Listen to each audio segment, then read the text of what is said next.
All right. I'm live, I think. Good afternoon, or good morning, or good evening, wherever you are. This is another live Q&A hangout on YouTube. What's up, YouTube? For those of you who are joining for the first time, if you want to ask questions live, first of all, make sure you're signed into YouTube or Google Plus or whatever it is you need to sign into here. I think it's just YouTube or Google Plus. And you can put your questions up in the live chat section. You can put your comments. Be nice, play nice. Don't argue with people, and don't start fights, and you'll be fine. All right. Benjamin Scali, what's up? Vanette Mustafa, what's up? How's it going, everybody? Wow. There's a lot of people watching. All right, so for those of you who like to get notified before these live Q&A hangout events, if you go to primaledgehealth.com and you sign up for updates for our newsletter, we will do our best to send you out an email, an update, and give you a warning prior to these so that you can make it and ask your questions live. T.R. LaFrance from Fort Lauderdale, Florida. What's up? My parents are in Florida, actually. Not too far from Fort Lauderdale. Marco Basile in Switzerland. Wow, all the way in Switzerland. What's up? It's probably later, a little bit later in the evening there, isn't it? Vermont. Stephanie, what's up? Sarah Clifford in Vermont. How's it going? Ronan Bushido style. Morning from the Bay Area, he says. What's happening in the Bay Area? Hope you're getting hella hyphy there in the Bay Area. R.I.P. hyphy movement. Is hyphy still a thing? Is that even still around? R.I.P. Mac Dre. All right, David Tawil, what's up, man? Vanette Mustafa, Benjamin Scaly. Hello, everybody. Denise from Boca Raton. That's funny. I've been to Boca Raton. My parents lived in Boca Raton for a little while. Mostly day hiking in Long Island. What's up? Kyle Cook. All right. I've done enough shout outs. Hello, everybody. Thanks for dropping in. Let's get started. Kyle Cook started keto 2 weeks ago and lost 15 pounds in 2 weeks. That is absurd. That is ridiculous. Congratulations, Kyle. You started keto 2 weeks ago and you're already down 15 pounds. That is amazing. First of all, let me say this. A ketogenic diet can be incredibly powerful for fat loss. For many people, it makes it super easy not to eat a lot of food. And that's required for fat loss. Long-term fat loss, we need long-term habit changes. And a ketogenic diet allows you to alter and change your habits so that, first of all, you're not putting those trigger foods in all the time. So the sweets and the junk food are kind of naturally eliminated on a ketogenic diet. Then what a ketogenic diet does is it induces satiety. It induces satiety. It is really amazing at doing this. Not blood ketones, but ketones in general are powerful signaling molecules that can tell your body that you're not hungry. They can lower inflammation, do all kinds of amazing things, and help you to lose body fat relatively quickly. Now, just because Kyle Cook lost 15 pounds in 2 weeks on a ketogenic diet doesn't mean that you or I are going to magically lose 15 pounds in 2 weeks on a ketogenic diet. So this is not a strictly keto channel.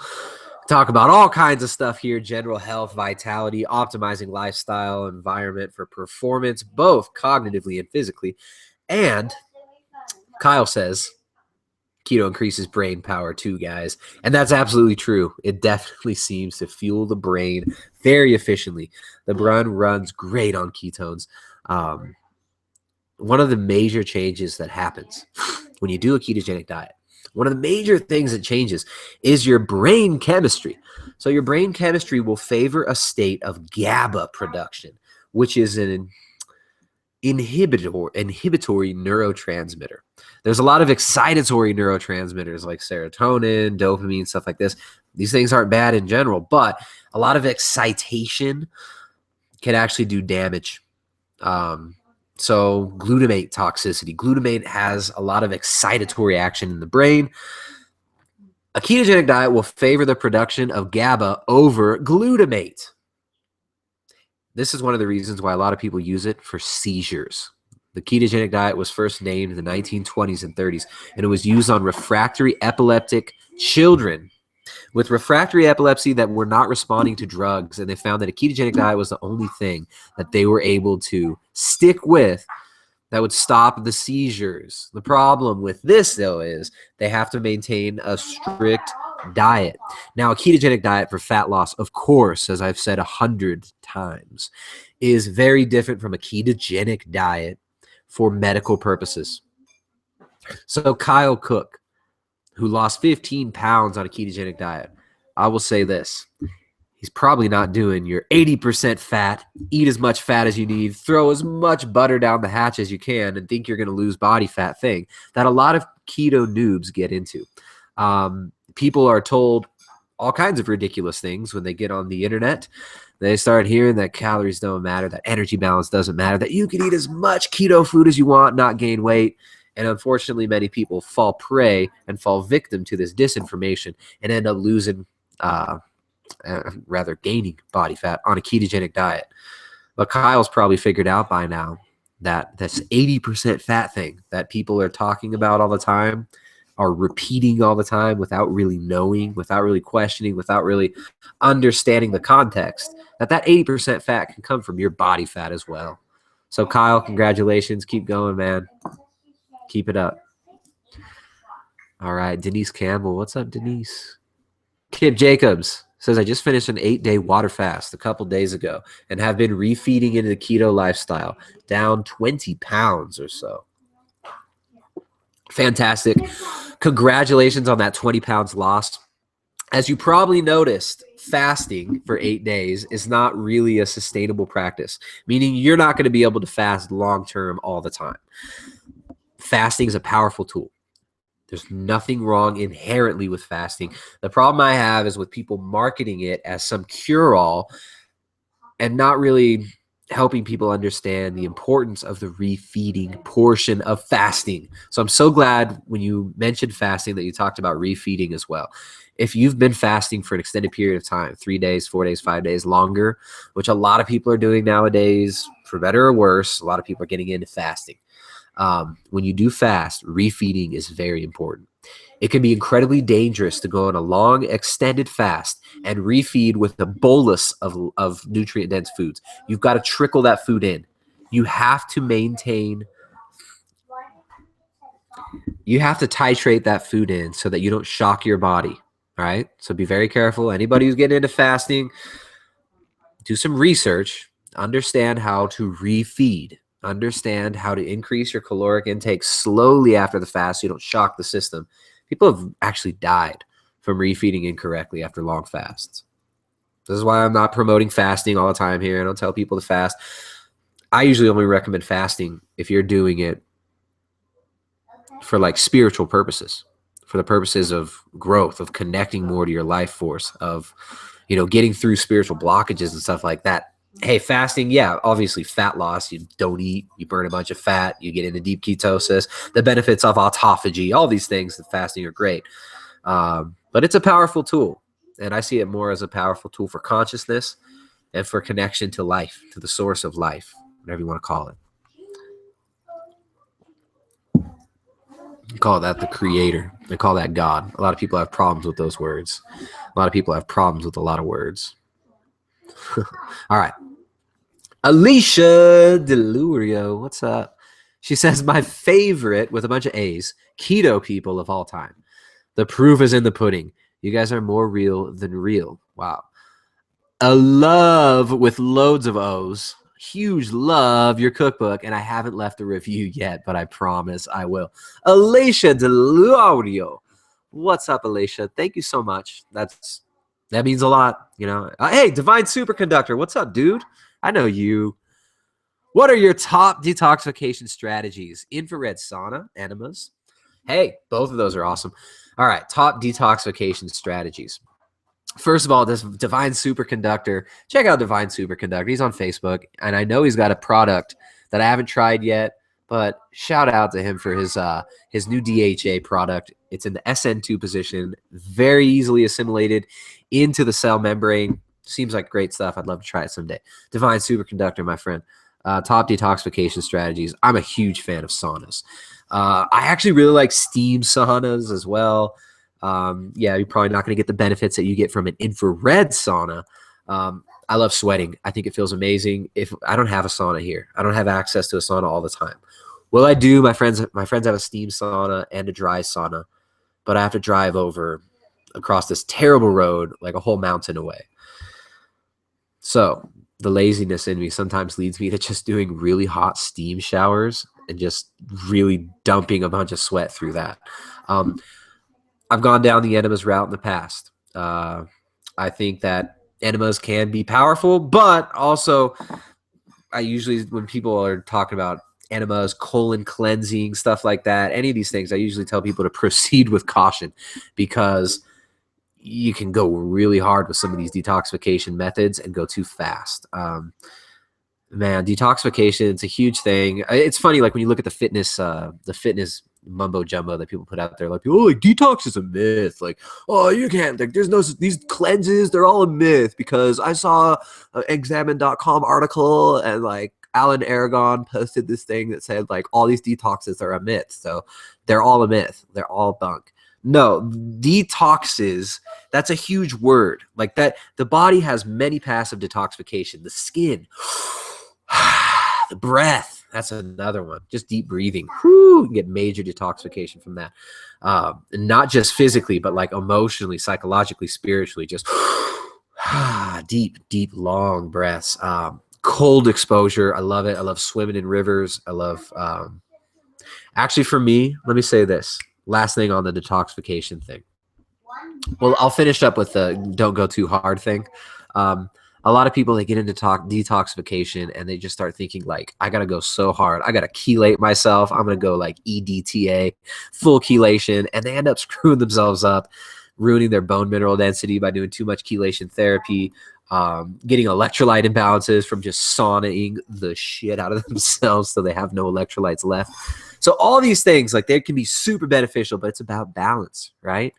Hot, cold, up, down, positive, negative. It's all about the balance. So yeah, sauna. There's a lot of foods as well that one can intake that can help the detoxification pathways. I really like supporting the liver. I damaged my liver for years and years and years. So using things like silmarillion and milk thistle extract can be really good. I like reishi mushrooms, chaga mushroom. A lot of just supporting the detoxification pathways for me is the best way to go. And then doing it naturally through things like sauna, infrared or dry sauna or wet sauna, steam sauna, whatever. I just like to sweat. But then also, I think one of the much overlooked methods of detoxification is social detoxification. Getting alone time, getting time in nature, getting time sitting by yourself, pecking through the minor annoyances and the little things that hold us back, the vibrations, the thoughts, the feelings that we submit to, pecking through those and, freeing ourselves from that through going into nature, being silent. So yeah, I mean, that's, whoa, check it out. We got Ryder dropping in. 8-month-old Ryder. No, almost 8. Almost 8 months old. Mouth full of broccoli stem. What you got there, buddy? Ryder. Mwah.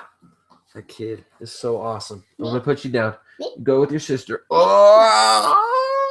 All right, you can hang out. So yeah, Divine Superconductor, what are your favorite methods of detoxification, my friend? And maybe you should just come on sometime and talk about your DHA product on the live Hangout. Send me a Facebook message, private message me on Facebook. We can figure something out. Come on here and hang out. We can you can tell people about your DHA supplement. Was it called Mito Life or something like that? Great name. All right, here we go. Brenda, what's up, Brenda? Michael Weisenauer says, what are your thoughts on chlorella and spirulina powder for detoxifying? Recently purchased some of these.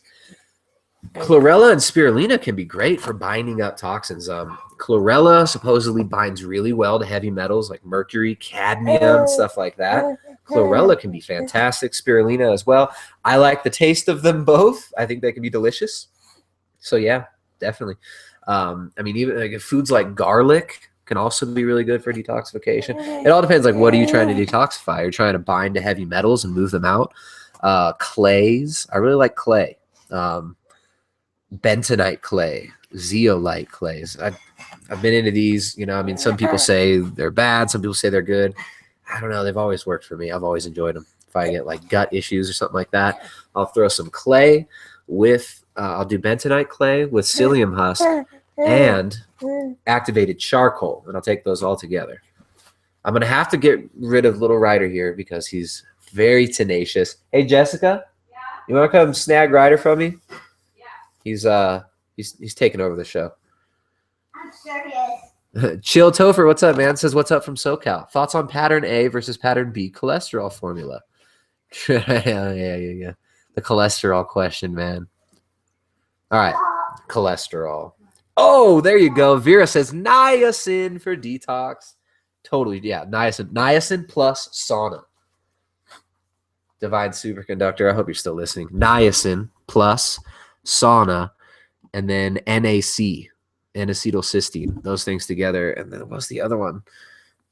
D-ribose with niacin and sauna too. So, there's a few different. I've done all kinds of crazy stuff. Lately, I'm not so focused on detoxification, but it's something that in my past I went hard with. I went too hard with the detox sometimes, and might have set myself back. But we got to learn. Okay, here we go. What's up, Ario? All right, Ariana's joining now. All right, everybody. So Denise Campbell says, maybe fast by finishing your last meal by 4 p.m. and don't eat until the next morning. Would that be a form of fasting? Oh, that's interesting. Divine Superconductor says, are you concerned about copper leaching into the Moscow mules? I use the same ones on my Magnetico and get that question a lot. Am I worried about copper? You know, you got the same cups, don't you? Mine could use a polish. I'm really not worried about the copper leaking in. I'm kind of the opinion that many of us are short on copper and don't get a lot of copper dietarily. I don't drink all my water out of a copper cup, but I say like at least 50% of the water I drink in my house is out of copper cups. Since starting to use them, I have noticed less like gastrointestinal disturbances and stuff. Like when I get stressed, it's the first thing that goes. My digestion, right? Like whenever I'm dealing with like an immune suppression or super stressed out or not sleeping enough or just going, I have when my head's driving me crazy, if I'm thinking the wrong thoughts, if I'm accepting the wrong reality, the first thing that'll go will be like my digestion with that stress. And I think my digestion has actually been better overall since using copper cups, but I don't know. I mean, I'm always doing all kinds of stuff to try to optimize the situation and make my vessel work a little bit better. Robert S says, Tristan, what do you think about a zero carb diet? You know, this comes up almost every single hangout. The zero carb question.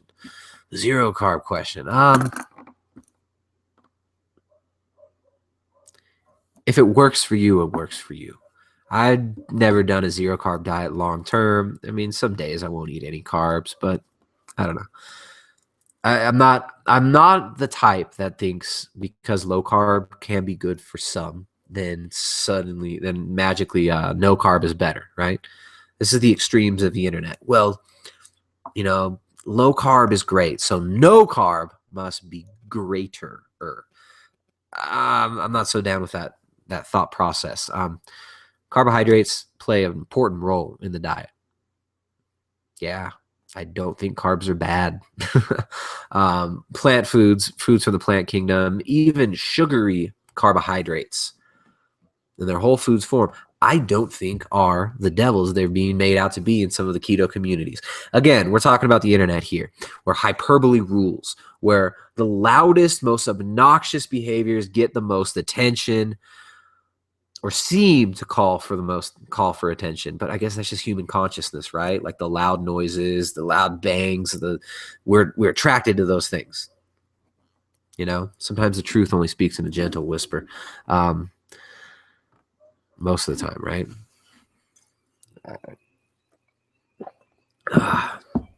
The demons scream for attention, but the angels whisper. So, yeah, zero carb. For some people, it works very well. If you want to know about zero carb diets, I think you should look into Andrew Scarborough and talk to Andrew. He's been doing zero carb style diets for a long time. I think he might even eat some vegetable foods now, but he's very sensitive to salicylates and stuff like that. And for a lot of people who are in situations like this, zero carb diets seem to be applicable. But I mean, it's when you just say, what do you think about zero carb diets? It's like, what do you think about weapons? What do you know what I'm saying? It's like, what do you think about guns? And it's like, I don't know. It's like they're tools, right? Zero carb diet is a tool, just like a knife. A knife can be used to perform an emergency appendectomy, or it can be used to, I don't know, slit someone's throat unnecessarily. You can use a tool for good, or you can use a tool in a destructive way. That's what I'll say about zero carb. If you're going to do it right. Which I don't know how to do it right. Talk to Andrew Scarborough. He might be able to help you out. Okay. So there's so many questions. This is absurd. All right, here we go. Adobe Gaines Propa says, can sugar burners receive equal energy benefits of MCTs after being fat adapted in the past? That's a great question. So I guess what you're talking about, you're asking me to speculate on the long-term adaptations when you do burn fat for fuel primarily for a long period of time. There seems to be metabolic flexibility things that happen. I know when I eat carbohydrates, which I do, I would say occasionally, but I'll say frequently. Like I eat carbs when I want to eat carbs. I live in a place where there's long light cycles where carbs are available year round. I prefer to be in ketosis most of the time just because I like how I feel. I like how my brain feels, I like how my body functions. I like how my mind functions on a keto diet. But I'll eat carbohydrates. Nothing wrong with them. They got their place. They got their time. And so, yeah, when you do come off a ketogenic diet after like long-term keto adaptation, and I'll just talk about some things that I noticed, right? So after doing long-term ketosis, first of all, I noticed that carbs are less essential than I once thought. And when I do eat carbs, I need less of them than I seemed to need before to achieve the same level of performance. Meaning it's just like more, I don't know, less is more kind of thing, which is great, you know? So you kind of feel more free, right? Like even if you're doing heavy, intense athletic activity or like going on crazy hikes or doing hill sprints through the Andes, I find that I can handle those carbohydrates, that they don't throw me off as much as they used to, especially when I first started out keto. When I first started out keto and I would eat non-keto foods, I wouldn't feel very good for a few days. Now, when I do eat carbohydrates, I'll usually end up going for like a week or so, increasing the carb content, still eating kind of highish fat, probably eat about 100 grams of carbs or 150 maybe. I don't count them. When I'm doing carbohydrate-based diet, so the fats will drop back a little bit, the carbs will increase. Most of this is done intuitively. I'm not measuring everything, weighing everything out. I'm not a fitness competitor. I don't do the sanctioned eating disorder beauty pageants where dudes get up in their underwear, grease each other down, and pose in front of these disgusting, weird judges. I mean, like so super crazy. Like I'm obviously not a big fan of the fitness industry, fitness competitions, and all that jokery. So I don't do those things. I'm happy with how my body is. I keep my body lean. I keep my lean muscle. I can build lean muscle if I want to. Carbohydrates, not essential. Take them or leave them. So yeah, that's what I'll say about long-term adaptation. Now, when I am eating, if I do eat carbs, right? Like so if I'm going to eat carbs for a little while, increasing my carbohydrate count, decreasing my fats a little bit, burning so-called sugar, using glucose as my primary energy source. When I do that, I don't really take MCT or feel a need to. You know what I'm saying? Even on a ketogenic diet, I don't take MCT or feel a need to. I can make ketones on demand. I can make it from body fat. I can make it from any type of fat. And I think that MCT oil, like the refined stuff, is a ripoff. When you actually look at what it is, if you want to get into the nitty gritty of it, the food industry is as much of a joke as the fitness industry. The food industry is unfortunately a joke that I was wrapped up in for a long time. There are a lot of good organic suppliers and people who have integrity, but there's also the other 98% of vendors, suppliers, wholesalers, retailers out there who just want the cheapest crap out there that they could slap an organic label on. That's how it works. So MCT, talking about the food industry and labeling things and marketing things. MCT is what's left over after the caprylic acid has been removed from coconut oil. So coconut oil, when it's refined, a lot of nutraceuticals and pharmaceuticals will use the caprylic acid. It's very powerful for the skin. A lot of beauty products will use that caprylic acid. So they take that out, and the MCTs that are left, well, they found a niche to market them with, to market them into. And yes, MCTs can be really good, especially for, epileptics, people who need higher blood ketones. MCTs can be a good tool. What I'm saying, though, is that it's probably not worth spending the extra bucks on those MCTs. You should just go for coconut oil. You're basically buying what's left over after they take out the expensive stuff and they sell it to the beauty suppliers and stuff like that, or the beauty product suppliers. They take out that caprylic acid and then market the MCTs for way more than what they're worth and sell them to the keto crowd. It's a huge market. It's billions of dollars. Eventually the bubble will burst. But, that's what I think about MCT. Buy coconut oil. It's cheaper. It's got the caprylic acid, which is antifungal, fights candida. Very, very powerful stuff. Rather just eat coconut oil. Kip Jacob says, hey, from the Nazi regime state of Illinois. What's going on in Illinois? Chicago going crazy still? Doesn't Chicago have like some of the worst gun laws, like the strictest gun laws, but the highest murder rates in the world? It's like the classic example of when you disarm the plebes, the slaves, which is what somebody who's disarmed is, right? If you live somewhere, you live in a neighborhood, and one person in that neighborhood is allowed to carry a sword around and boss everyone around with the sword, but you're not allowed to be armed with a sword. You know what that is?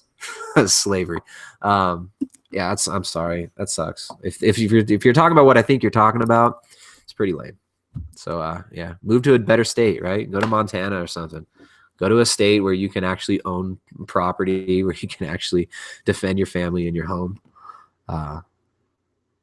Alaska. What's up from Alaska? Man, we got people from all over. Switzerland, Alaska, NOLA, Fleet Cinema. What's up? All right, I'm going to scroll down here. And if I don't get to your questions, don't be offended. There are hundreds of people watching and hundreds of people commenting right now. This is awesome. Hello, everybody. Thank you so much for joining. Ronan Bushido Style says deep tissue massages are good while detoxifying. Yeah, massage is awesome, right? Look, the best detoxification is a holistic lifestyle approach, right? Like, you're integrating things like sauna, you're integrating foods that can bind up heavy metals, using things like chlorella, stuff like that. You're using high sulfur foods so that you can create vitamin D out of the cholesterol. So you're eating foods like garlic and stuff like that. You're eating, well-balanced diet that gives you the nutrition you need, detoxifying through the skin, through deep breathing, through relaxation, through supporting your liver, and getting massages. I mean, it's a holistic approach, right? I mean, what is massage? It's touch. It's meaningful, intimate touch. So some of the best detoxification that you can do is just like sitting down and connecting with somebody, right? Like having a conversation. Sit down and look somebody in their eyes. You don't have to say anything. Eye gazing. It can be dangerous too. Stephanie Leavitt says, have you had your segment with Jason Fung yet? All right. I know I was going to talk to Jason Fung a few weeks ago. I got slammed with all kinds of voluntary things that I wanted to do, and I didn't get to talk to him. I'd still like to talk to Jason sometime in the near future, but I want to be honest also. Like when I do talk to Jason Fung, there's certain, I don't know.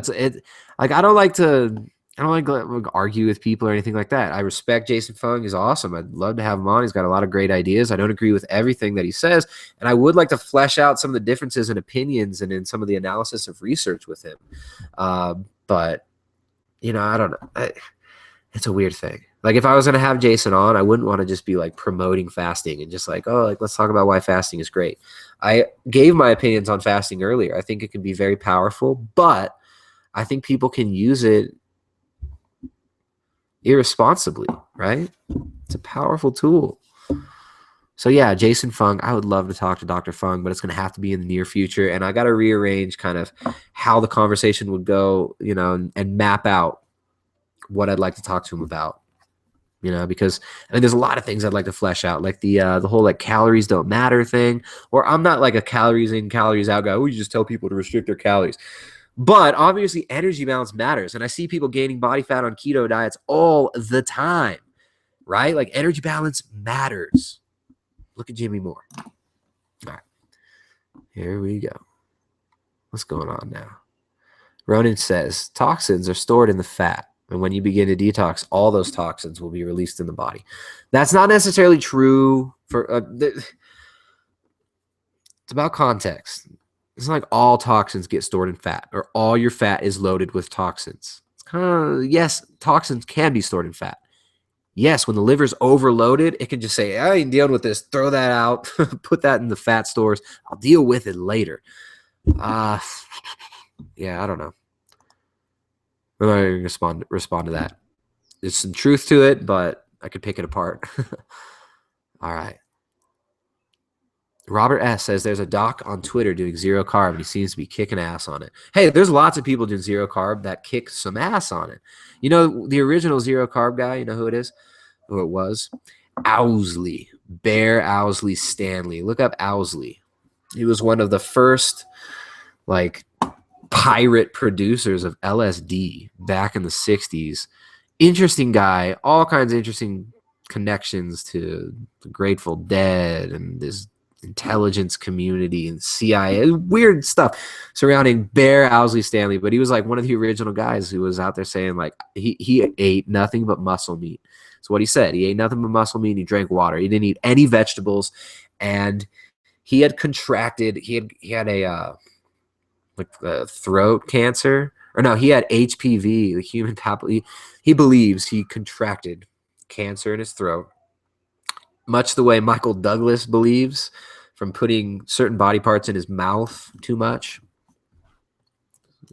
And Owsley, so he had like cancer in his throat, and he believes that cancer was stopped, like it wasn't able to grow, and he lived he actually died in a car accident. He wasn't killed by cancer. He died in a car wreck, and he believed that his zero carb diet was his key to longevity and to that cancer not spreading and killing him, taking him out. Interesting, right? Owsley. The Angelina Louise says, love your cookbook. Wow. All right. Well, thank you. Another person saying they love the cookbook. For those of you, and I haven't even talked about it yet on this Hangout, but I'll throw it out there. For those of you who like what we do, for those of you who enjoy the content we put out, for those of you who are starting to revamp your lifestyle and trying to eat a nutrient-dense, well-formulated diet, whether that be a ketogenic diet or just a whole foods-based diet, you got to check out Jessica's book, The Ketogenic Edge Cookbook, a training manual for low-carb, ketogenic, and paleo cuisine. And that book is available exclusively at primaledgehealth.com. You won't find it on Amazon. You're not going to find it anywhere else. We're an independent company. We're an independent gig. We don't have any sponsors. We don't have any publishers. It's all self-published. It's available in ebook format. Check it out at primaledgehealth.com. It's not a recipe book. It's not a cookbook. We call it a training manual for ketogenic, low carb, and paleo cuisine, because it is a training manual. There's far more than, it's not just a list of a bunch of recipes. There's like, oh, here's some cute pictures. Here's a recipe that everybody does. No, this is a book that Jessica sat down for over a year and worked on what she wanted. Here's the vision: to create the book that we would have wanted when we first started a ketogenic diet. That was the goal. And she definitely achieved it. I mean, it is an amazing resource for beginners and for advanced keto people. We've gotten so much good feedback on it. We're so stoked on all the positive reviews. If you've purchased the book and you enjoy it, please leave a review at primaledgehealth.com. I know it takes time, it takes energy. You know, shoot, I never leave reviews on products, but I'm going to ask you to do it. Leave a review on the website. If you enjoyed the book, take a couple minutes, throw a review up, even if it's just 10 words. We really appreciate it, and it does help. And thanks to everybody for enjoying the book. That's available exclusively at primaledgehealth.com. And for those of you who bought it recently, I'm going to say check out the sauce section. The sauces section has so many versatile recipes that I use all the time. Yeah, I think it's awesome. It's one of my favorite sections. Katja Peleni says hello from Finland, home of sauna. Just came from sauna. Love it. Love your channel. Just doing research on keto. I'm going to give it a try. Right on, man. Enjoy that sauna. All right. Ryan Matt says, the keto cookbook takes advantage of many low-carb herbs. It's amazing. Ryan, thanks for the shout-out. Kate Davis says, cookbook is great. Oh, man, I baited all you guys into saying they like the book.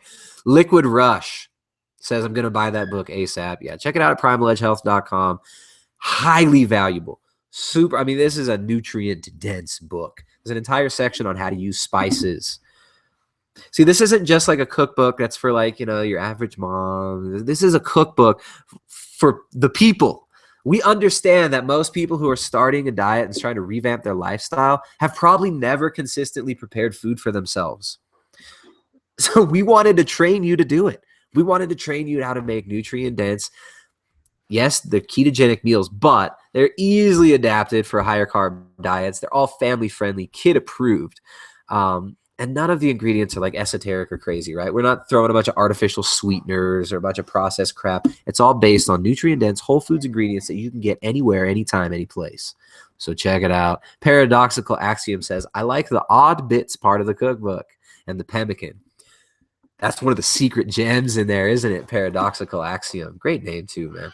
Oh, man. Yeah, the odd bits part. Learning how to use different parts of the animal. I think one of the best and most valuable parts of the animal gets completely overlooked all the time. Actually, most of the best parts. The liver and the heart are some of the most valuable parts of the animal. When you look at apex predators, that's what they eat first. The alpha goes for the liver. They go for the heart. There's a lot of coenzyme Q10 in heart. There's loads of vitamin A in liver. Incredible nutrient-dense foods, superfoods. These are. And there's an entire section teaching you how to use these things, how to use these parts that most people think are like, oh, it's kind of gross, liver or whatever. You get taught, programmed with all this crap, all this nonsense. We throw away some of those valuable parts of the animal and waste it. So stop wasting it. Check out the cookbook. Learn how to use the odd bits, which in times past were the most valued bits. Only in our new twisted, inverted, upside down society that we live in now are these considered like taboo. It's crazy, right? Does eating too much meat cause gout? No. Having lots of inflammation and being sedentary can cause gout.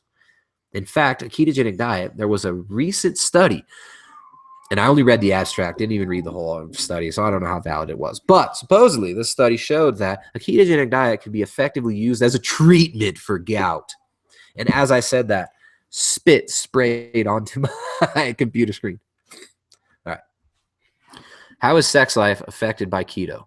Ryland Holland, if you start a ketogenic diet, no one will ever have sex with you, ever. It's done. No, I'm just kidding. How's sex life affected by keto? I don't know. There's a million different ways I can interpret that, right? Sex life. This is, all right, so people talk about libido. They talk about sex drive. They talk about sex life. Oh, man, I got more comments to read. All right. Sex drive is a proxy for measuring your energy production, your vitality, your life force. How is sex drive affected by keto? Well, that's going to depend on context. There is no magic increase your sex drive diet. But a ketogenic diet in many people seems to result in a beneficial hormonal profile shift, meaning you're giving yourself a lot of more substrate to create things like testosterone.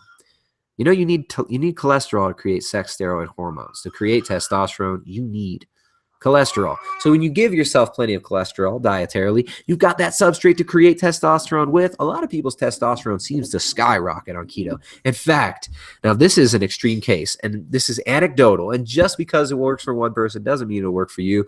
Just because one person's sex drive and testosterone jumps up on keto doesn't mean it will for you. For some people, a ketogenic diet can be stressful. For some people, it's not the right way to go. But I got this guy, client that I was working with. I haven't talked to him in quite a while. Every once in a while, he'll send me an email update, just tell me how awesome he's doing. He's a great guy. And Richard is 60.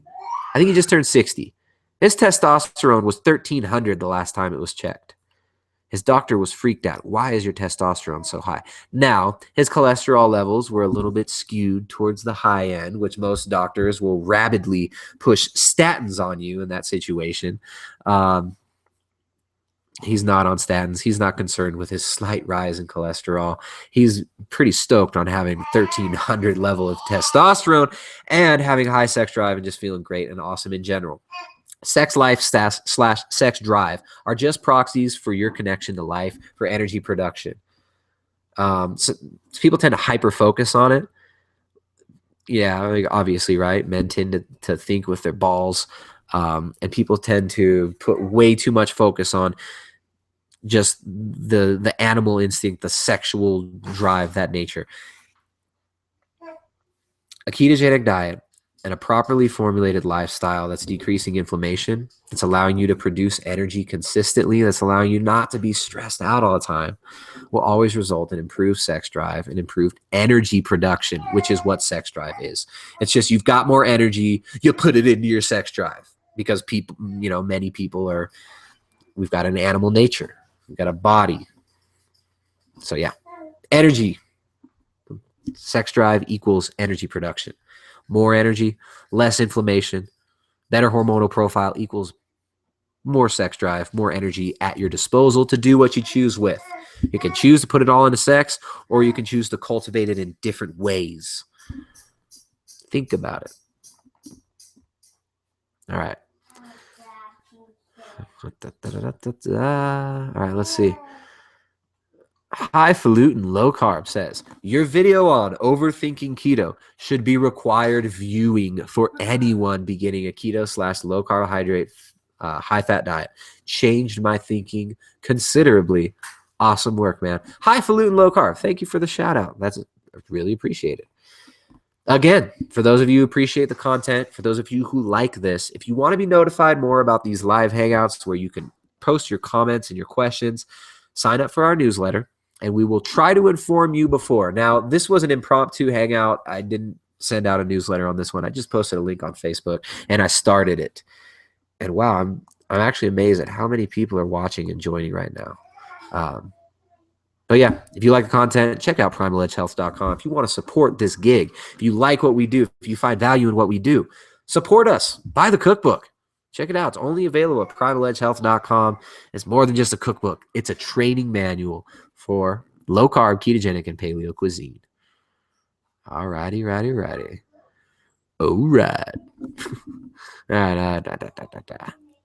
Andrew Sergeant Bolotinsky says, my voice became proper manly on the new diet.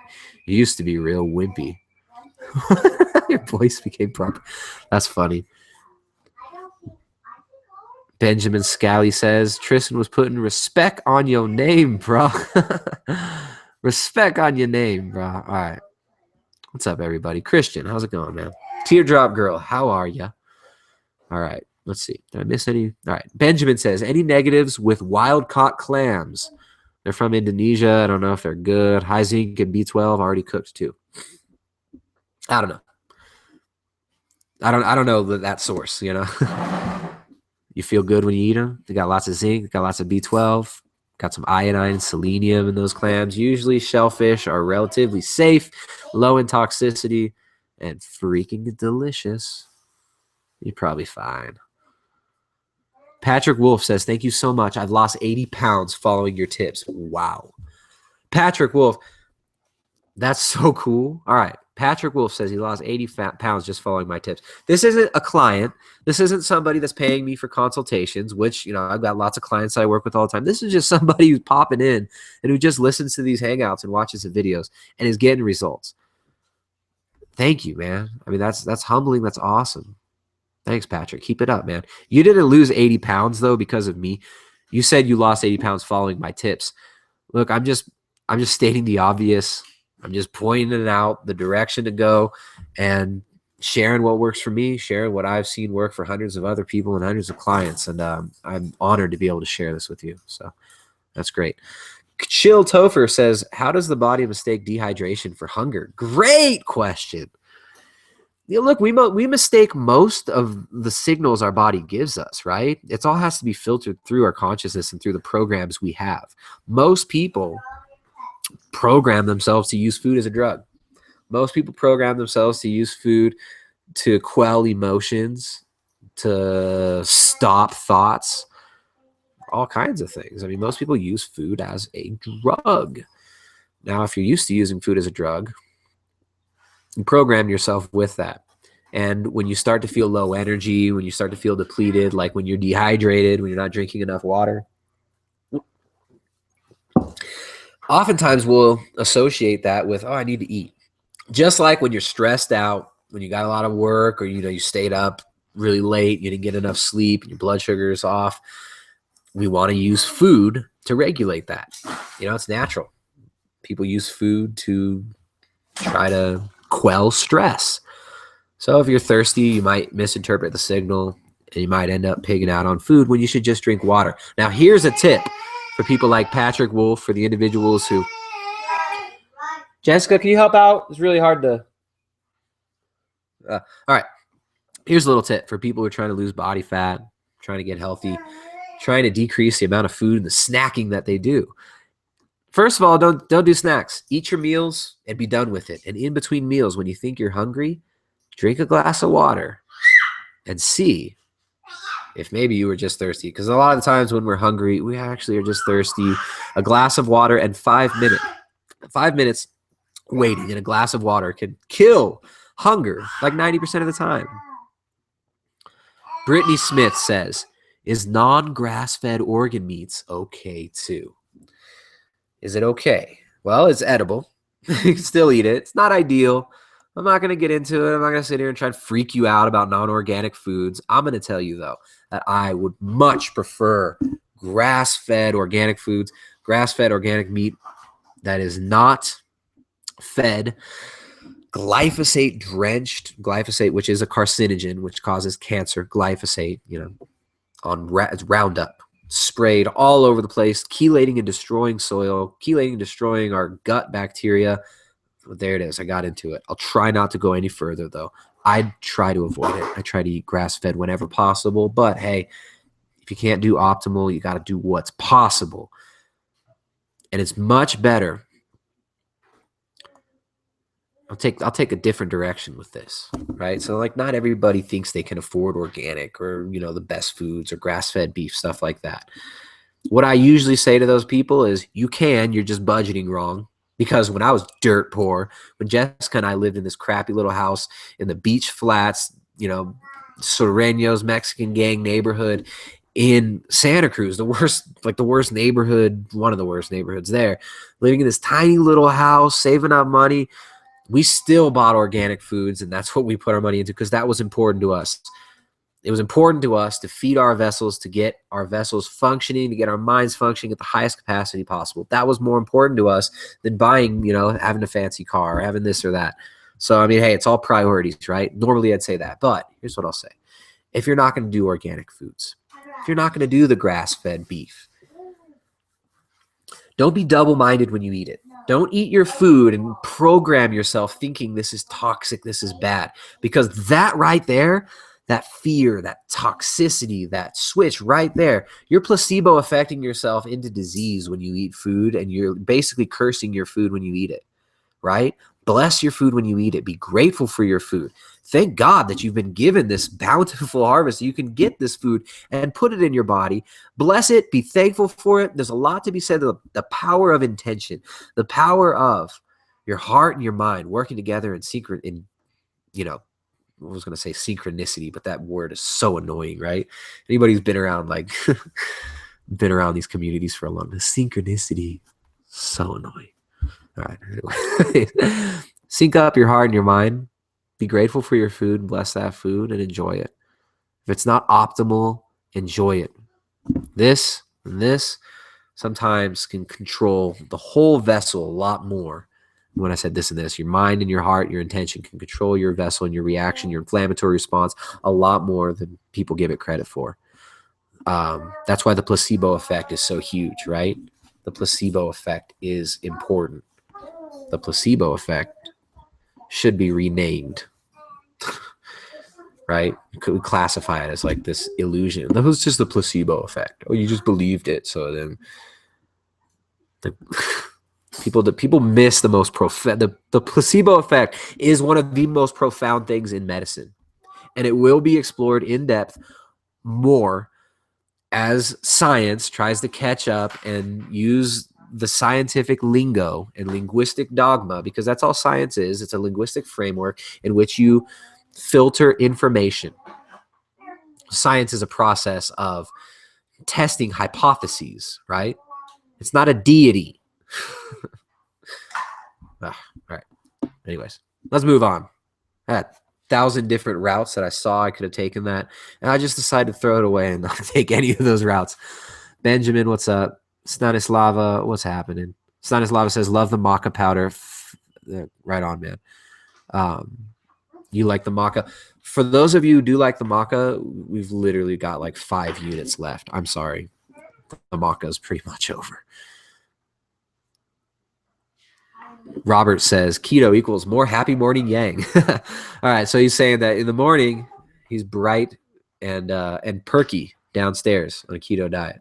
That doesn't mean that it's going to make everybody's hormonal profile improve, though. Got to understand this. One size fits all isn't real. All right, D says, can you smoke meat on keto? Yeah, of course. Yeah. Tyler Cartwright, who I talked to like a week ago, he's really into smoking the meat. So yeah, take that meat, stick it in your pipe and smoke it on keto. You'll be fine. Stick that in your pipe and smoke it. Axel says to like the video. Thanks, Axel. Axel's saying what I'm supposed to say. Make sure to like and subscribe. Share it with your friends. If you like it, like it. If you share it, cool. Any cool interactions, exchanges with the Guarani or Quechuan natives? For sure. Dude, I mean, yeah. You know who's the Quechuan is like it's a language, right? Quechua is the language that was spoken before Spanish came in much of the Andes and a lot of the jungle, but there's a lot of different languages as well. Yeah, I mean, a lot of these indigenous cultures are very protective of their space, rightly so. You know the shrunken heads? The shrunken heads, like the tribe that makes the shrunken heads in the Amazon. They're called the Shuar.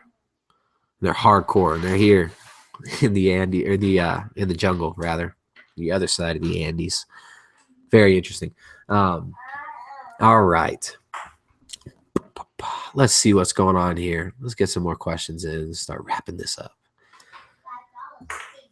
Paradoxical axiom. You're just making comments, not questions. All right. Sarah says, I think my biggest confusion is if I'm under eating. I always make protein a priority. However, I'm very satisfied. Some days I have to force myself to eat 500 calories. Wow, Sarah, you got to force yourself to eat 500 calories?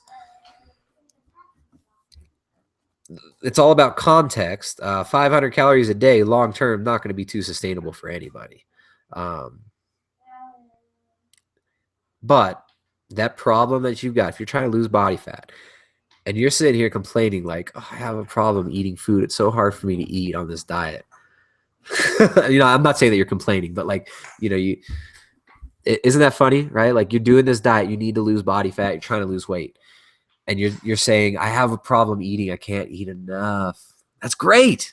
That's perfect. Make sure you get sufficient protein in. You can burn body fat, obviously 500 calories. I don't know how tall you are. I don't know what your metabolic rate is. I don't know what you're doing every day, what your activity levels are like, how much lean muscle mass you have. You need to know all these things, actually. You have to consider all these factors to calculate your proper, caloric needs and your protein needs. But yeah, congratulations on the low hunger and the high satiety. That's the magic of keto right there. Hunger drops, satiety goes up.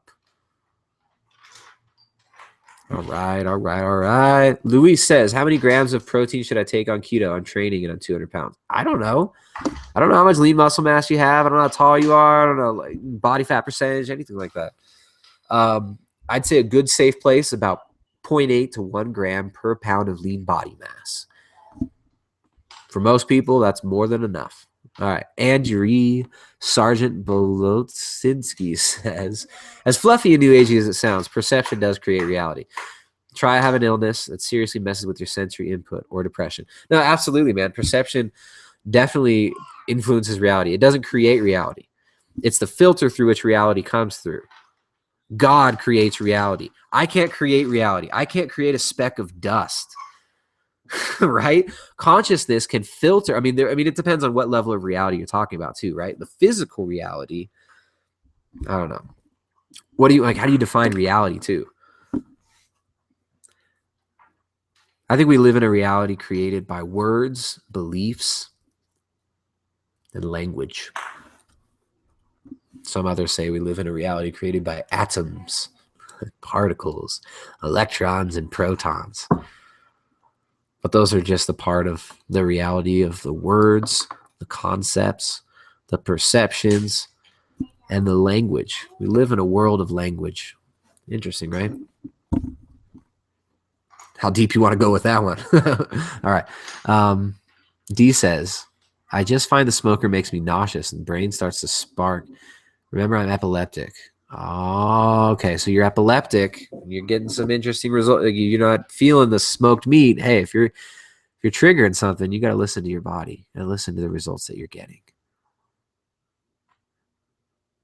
All right. Vanet Mustafa says, ketones are much more efficient fuel than carbs.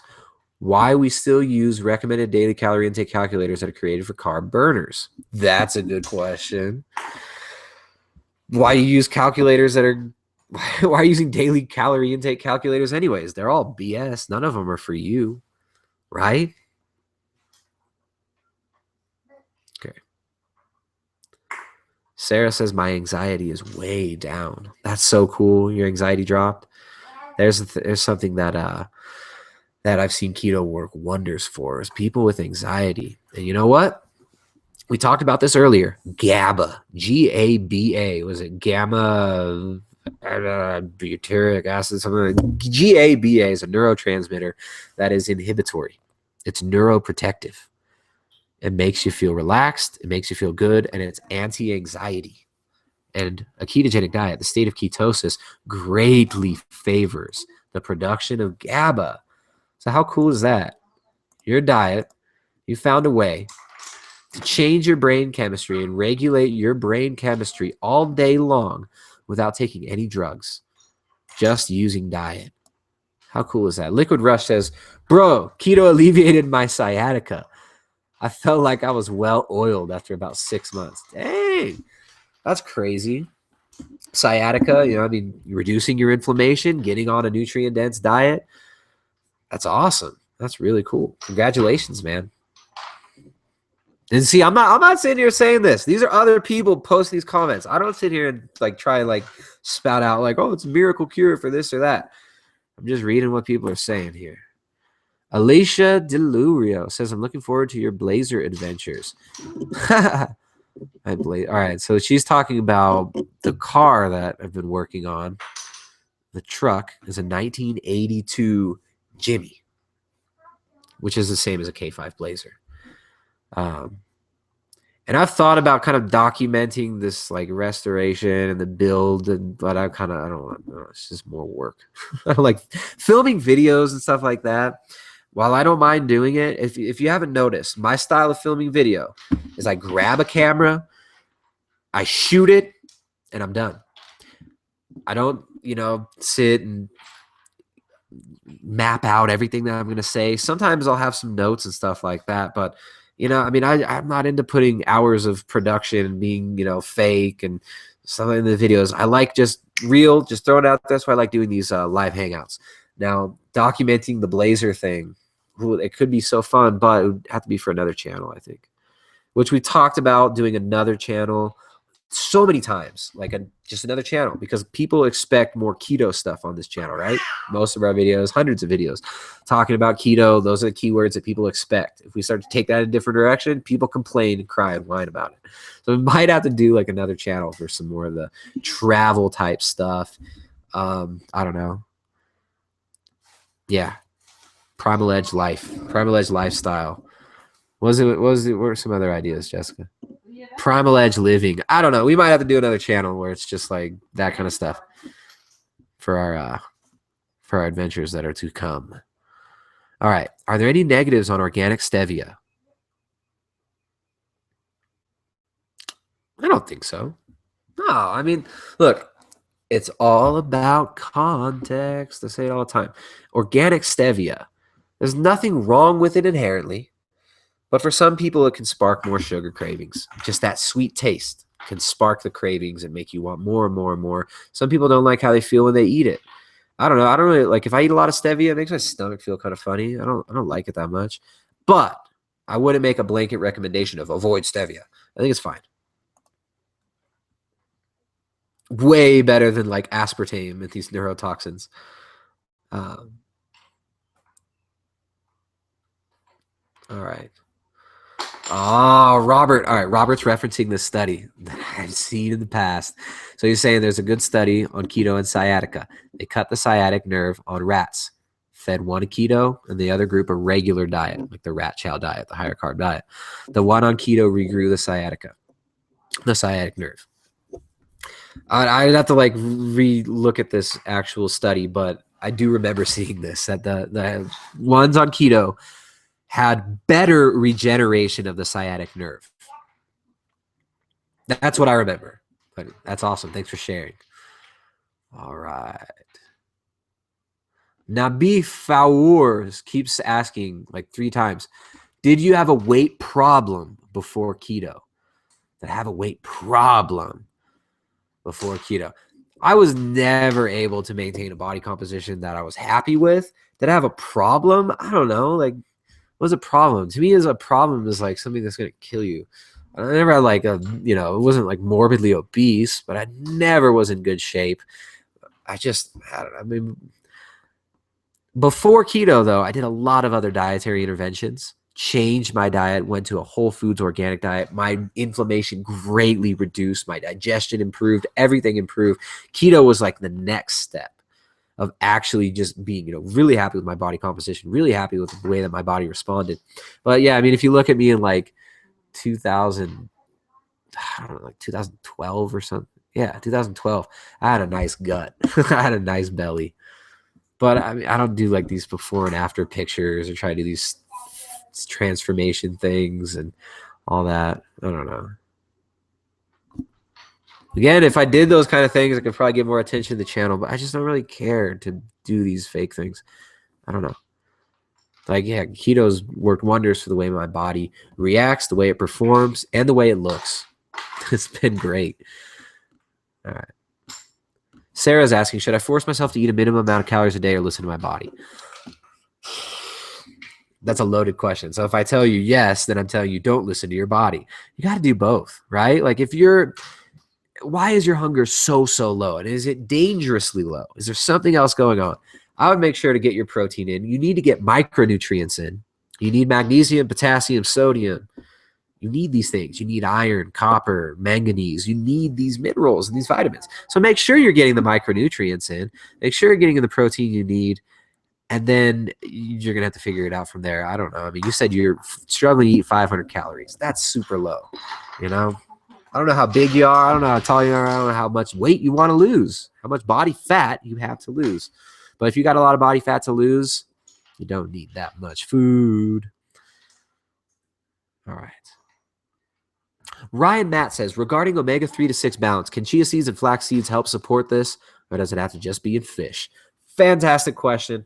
Another shout out to Divine Superconductor who was watching earlier. I don't know if you're still here, man, but yeah, man, I'll talk. Come on, hang out and talk on a hangout soon. I want to hear about your DHA supplement that you recently come out with, which is like a whole food source of DHA. A lot of people don't want to eat fish. A lot of people are freaked out about eating fish. I know it's crazy. I understand it though.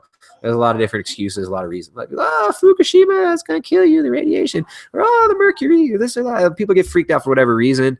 Hey, I'll tell you this. I'm not worried about the Fukushima. The Fukushima sound like George W. Bush, right? I ain't worried about the Fukushima. I'm not concerned with the mercury level in fish. In my opinion, the mercury level in fish thing is a complete myth, and we're at more risk of not getting enough DHA, not getting enough selenium and iodine in our diet than we are at overdoing fish and getting mercury poisoning. Iodine and selenium bind and chelate heavy metals like mercury. So it's right there in the package, and it protects the DHA from oxidation. So your question is, can you get that DHA from flax and chia? And my answer is, unfortunately, no. Flax and chia do provide a substrate, an omega-3 fatty acid that can be converted to DHA, but the conversion rate is incredibly low. Jessica, you got a phone call. The conversion rate is very low. But you know what's cool? Women convert it, I think, like 80% more efficiently to DHA than men do. So, the omega-3s from flax and chia, these PUFAs, I don't know. I really like flax and chia, but it's no substitute for DHA. There's no substitute for it. And the DHA, it has to be in the SN2 position, meaning it has to be positioned in a certain way. It needs to be processed by the fish because the algae that the fish eats will not be able to be assimilated into our cell membranes. The DHA from that must be converted into a usable form by the fish. Nature packages it all up there right for us. And how convenient that fish and seafood are some of the safest, easiest, and most nutrient-dense foods to find in nature. I would way rather spend my day fishing than hunting a freaking wild boar, right? I would way rather go fishing than try and kill a woolly mammoth. I don't want to get into the whole humans killing mammoths thing. That's interesting stuff too. All right.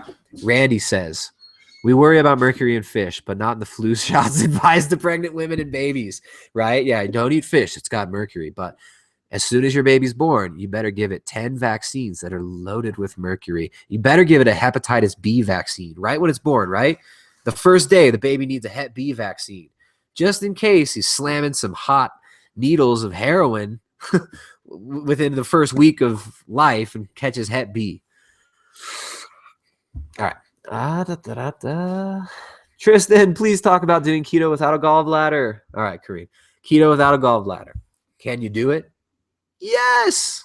And somebody right here says, Sarah says, I don't have a gallbladder and it's going great. Now, a lot of people who don't have a gallbladder and do a ketogenic diet will need to use things like ox bile salts. We'll need to use those bile salts to break down the fatty acids. But there you go.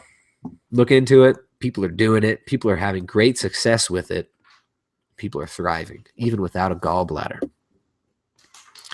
All right. Blue says, hello. I'm 17 years old. What do you think about trying a ketogenic diet? Can I grow in height? And if yes, I'm already skinny. So if I eat at my maintenance, am I going to slim even more? All right, you're already skinny. You're 17 years old. You think you might have some growth issues. I would say a ketogenic diet might not be the best thing for you. You're 17 years old. You need to grow. You think you're already too skinny. Put some weight on. Keto is not the easiest way to gain weight. Just like people were saying earlier, they're hunger tanks on keto a lot of the times. Now, I'm not saying it can't be done, but 17 years old, growing, maybe had some growth issues before. Hey, I wouldn't recommend it, but I'm not a doctor. Of course, I'm not sanctioned by the medical priesthood. I'm not giving medical advice here or whatever. I'm just, throwing out some ideas on YouTube. So, I would say 17 years old, probably not the best thing to do a ketogenic diet. Sarah says she uses ox bile digestive enzymes and milk thistle. The milk thistle being support for the liver, the digestive enzymes and ox bile for breaking down the fatty acids. So there you go. For the individual who is asking about without a gallbladder, do a little more research. Loads of people are doing it. Garland says chia and flax have ALA, not DHA. Exactly. Well, you say ALA is an omega-3 lipid that allows for natural synthesis. You mean synthesis? ALA can be synthesized into DHA, but it's super, super low conversion rate. Females are better at doing it than males, but ALA is no substitute for DHA. Plant-based fatty acids, plant-based omega-3s are no substitute for marine-based DHA and EPA. Right. Paradoxical axiom. Great comment. There you go. Paradoxical axiom gained 20 pounds on keto in 3 months. Was dangerously skinny before. Anything is possible depending on context. Tristan, you helped me a lot. He says it's mostly lean muscle mass. That's so cool. Hey, thank you so much. Thank you. I'm honored. So let's see. You gained 20 pounds in 3 months, mostly lean muscle mass. So you're probably vastly underweight before. You were using a ketogenic diet and you were able to gain weight. So there you go, people. For the 17-year-old who's doing it, there's someone who has gained weight on a ketogenic diet successfully. Of course you can do it. I just think as a 17-year-old kid, it might not be the best route. Of course, I know nothing about your situation. I don't know who you are, what you're about, what your life's like. So you're going to have to figure it out for yourself. All right. Jamar says, do you know if keto helps to deal with depression? Well, we talked about the anxiety thing earlier, but also depression is a huge issue. There's no one shot, this will kill your depression. Like a ketogenic diet is not a cure for depression, but it can be a powerful tool in taking the steps of capturing your life force, taking your life back, taking control of your mind, your heart, your energy that you put out into the world. A ketogenic diet can be a very important and powerful tool for reworking your lifestyle. And as we all know from all of the studies from science, from the great mighty science, science says, this is so annoying when people say, they're like, well, science says, that's what they say on the news, right? Well, scientists say, well, 90% of scientists say, well, name one, please. All right, anyways, we all know from some research that, what was I even talking about? Okay. Depression and inflammation are intimately linked. Inflammation in the gut, the second brain, they call it, can create massive problems. So systemic inflammation and depression are linked. If you want to deal with the depression, decreasing inflammation can be a powerful tool for dealing with that depression. Not only because it, decreases inflammation, therefore maybe the depression will decrease as well, but also like that inflammation, a lot of the times it's happened because of stress, right? If you're under a lot of psychological, emotional stress, think about how your breathing is. What is your breathing like when you're real stressed? My nose is a little stuffed today, so my breathing's not so perfect. But when you're under a lot of stress, your breathing is labored. It's shallow. You're not getting enough oxygen into the blood. You're not getting enough electricity in the blood. You can change your pH, which is a proxy for electrical potentiality. So yeah, I mean, you want to decrease the inflammation. And when you do decrease inflammation, the depression can decrease and you have more life force in general. But a ketogenic diet also favors GABA production. It also favors neurotransmitters that are inhibitory, that are neuroprotective, meaning that it protects your brain. So when you're frying out your brain all the time with stress, with drugs, with alcohol, with all of these chronic stressors, with an environment that's full of toxins, that's full of non-native electromagnetic fields that throws off our cell metabolism, there's all kinds of things going on that are stressful to us. So getting the diet under control can be huge. And the GABA production and the neurotransmitter production that happens under a ketogenic diet can be very beneficial for depression. Just look up in the Google machine, Google, or use another. How annoying is Google now, right? I can't believe you freaking took the whole internet, Google. Remember when the internet was free? not free as in monetarily free, but free as in not all consolidated under one corporate entity that lists and decides what can be accessed. Freaking insane. Google would never have survived under the real antitrust laws like 100 years ago. Google would not survive now if those antitrust laws were actually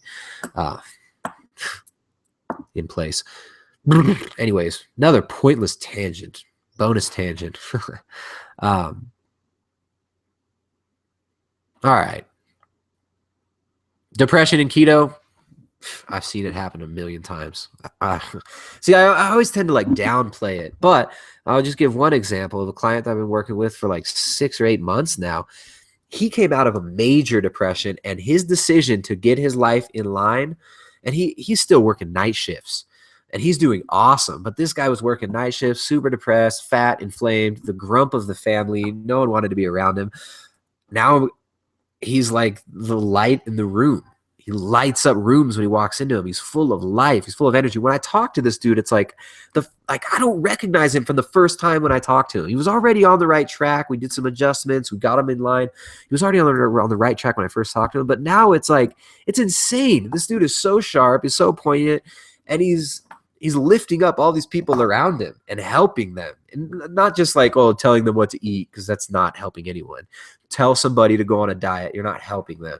You help somebody by giving them love, by giving them support, and by helping them through hard times. And I've seen him doing this with people in his life.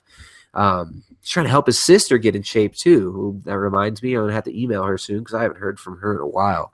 MIA client. All right. But yeah, keto and depression, it can be night and day for some people. But does that mean that keto will cure all depression? No. I have to say that because it's the internet, and some annoying troll is going to comment down below. All right. Benjamin Scally. Benjamin Scally. That's a great name. That sounds like a pirate name, man. Benjamin Scally. All right. He says, are you trying to keep relatively smaller following? I feel like Rogan should have you and Jessica on to clear up some confusions on low-carb products, fads, and habits, like your take on MCT. I mean, by Rogan, he's talking about, he wants me to go on Joe Rogan. I've had so many people tell me to go on Joe Rogan. It's not like you just like go on Joe Rogan's podcast. He's got like one of the biggest podcasts. He's got like the biggest podcast of all time. It was the first podcast I ever heard about was Joe Rogan. I would love to go on Joe Rogan's show. I wouldn't love to go to Los Angeles. I don't see myself going to LA at any point in the near future. I mean, obviously it would be a lot of exposure for our channel and whatnot, but I don't see any reason for him to have us on either. Why do you want to have us on? What are we going to add to his channel? You know what I'm saying? Like, yeah, we could talk about like, I don't know. We'd have fun. I'd have fun talking and hanging out with Joe, I'm sure. I hope he's got some good DMT too. No, I'm just kidding. All right. Yeah, Joe Rogan, if you want me on your podcast, private message me, bro, if you're listening to this. All right. Brah. It's like the bra thing is so funny. I don't really talk like that, in case you didn't notice. I don't talk like that, brah. All right, Benjamin Scally says, excited about the baked goods book. Yes, me too. Jessica and I have been talking about this. Look, it's being edited right now. This is it, guys. The baked goods book is being edited. And this is crazy. I mean, this is like, look at this. This is a lot of content. The baked goods book. All right, first of all, thanks to everybody who's enjoyed the Ketogenic Edge cookbook, a training manual for low-carb, ketogenic, and paleo cuisine. It is a fantastic and amazing resource, and we're so glad that we can finally share it with you guys. It's been out for several months now. It was a whirlwind to make this book, and it took a long time. The next cookbook that's coming out is going to be, I don't think we've named it yet. The tentative name is The Ultimate Guide to Low Carb Baking. The Ultimate Guide to Low Carb Baking. And we don't just throw these words out there, right? We want it to live up to those daunting words. The Ultimate Guide to Low Carb Baking. It's coming. It's in the process. It's been written. It just needs to get edited. And me, I've been so busy trying to fix this truck up and get this adventure rolling. So we start cruising all over Ecuador and visit some of these ancient sites in Ecuador and Peru and share some of this with you guys. Some of these places we've already been, some places that I haven't been that I've been wanting to go for years, but my car has been such a piece of crap for years, and I'm finally fixing it, making it road trip worthy. Actually fixing up 2 cars right now. It's going to be fun. But yeah, the the cookbook, the low carb baking book, is going to be so awesome. We're super excited for it. Editing it right now. It should be out in the next few months, but be patient. It'll come soon. All right. Elite Group Training says, I've been on keto for 5 months. My blood triglycerides are 240. Whoa. They used to be 180 when my diet was crap and I was 40 pounds fatter. You know what? This is not an uncommon problem. Yeah, I mean, the triglyceride issue, you're liberating loads of fatty acids. You're breaking down the fatty acids. Triglycerides are going to increase in the blood, especially during the fat loss phase when people are losing a lot of body fat. Like you've been losing 40 pounds. You're liberating all kinds of fatty acids and breaking them down. The triglycerides sometimes go up in some people. I'm more interested in inflammation levels and your energy levels. So, I don't know. Okay. All right. I'm going to start wrapping this up. D says, love Amy Berger. When you had her on, will she be doing a show again? Thank you so much. I'm writing that down. I'm writing it down in my mind. Amy Berger, come on the show again. Let's talk about your book. Your book's finally out. Come on. Let's talk about it. It's going to be fun. All right. Here we go. Sarah says, go to LA. TSA misses your stuff. Ha! Wow. You know me so well. TSA, every time I fly back to the States, TSA steals things from my bags. I don't like it. TSA is the biggest scam. The airline industry has been completely destroyed. It's been gutted. The travel industry, the airline industry has been destroyed. They treat you, it's dehumanizing. Traveling is now dehumanizing. They molest your children. They want to strip them down. They want to irradiate you, X-ray you. It's insane. Like I don't like going through these stupid airports anymore. They bother me. So yeah, I don't know. This is all hypothetical too. Like you guys are saying you want me to go on Joe Rogan's show. I've never talked to Joe Rogan. I don't know the guy. Probably doesn't know who I am. Probably doesn't care. So don't get your I don't know. Hold your horses there. TSA, the scamming agency. TSA, take stuff away. I don't know. TSA is terrible. Elite Group Training says, keep rocking, Tristan. Got to go back to work. Yeah, I'm out of here. Everybody, thank you so much for watching. For all the people leaving lovely comments, for all the people hyping up the Ketogenic Edge cookbook, thank you so much. For the trolls who like to come and talk shit and get banned, thank you so much as well. I love deleting your comments and banning your asses. So if you want to be informed about these live hangouts before, make sure to go to primaledgehealth.com where you can get the Ketogenic Edge cookbook, a training manual for ketogenic, low-carb, and paleo cuisine. Go to the website, check out the cookbook, and make sure to sign up for updates, and we'll give you an email before so you know you can ask your questions and hang out live. Axel, what's up, man? We're going to talk soon. Hope you're doing well with the changes. Paradoxical Action, thanks for hanging out. Alec, what's up? Robert, everybody who hung out today. Andrew, D, thank you guys. Thanks for enjoying it. Thanks for leaving your comments. And make sure to share and like it. Whatever. I'll see you guys next time. I'll try to do another live hangout this week, maybe tomorrow or maybe Friday. And we're going to do our best to keep putting out content that is helpful, informative, and gives you guys the straight truth. Of course, filtered through this imperfect vessel who's just trying to do his best. So I'll see you guys next time. Keep it up. For everybody who's been talking about the amazing progress they've made, thank you for your anecdotes. Thank you for the support. Thank you for enjoying this channel. Like it, share it, do all that stuff. And I'll see you guys next time. primaledgehealth.com, the Ketogenic Edge cookbook, a training manual for ketogenic, low carb, and paleo cuisine. Check it out. Bye, guys.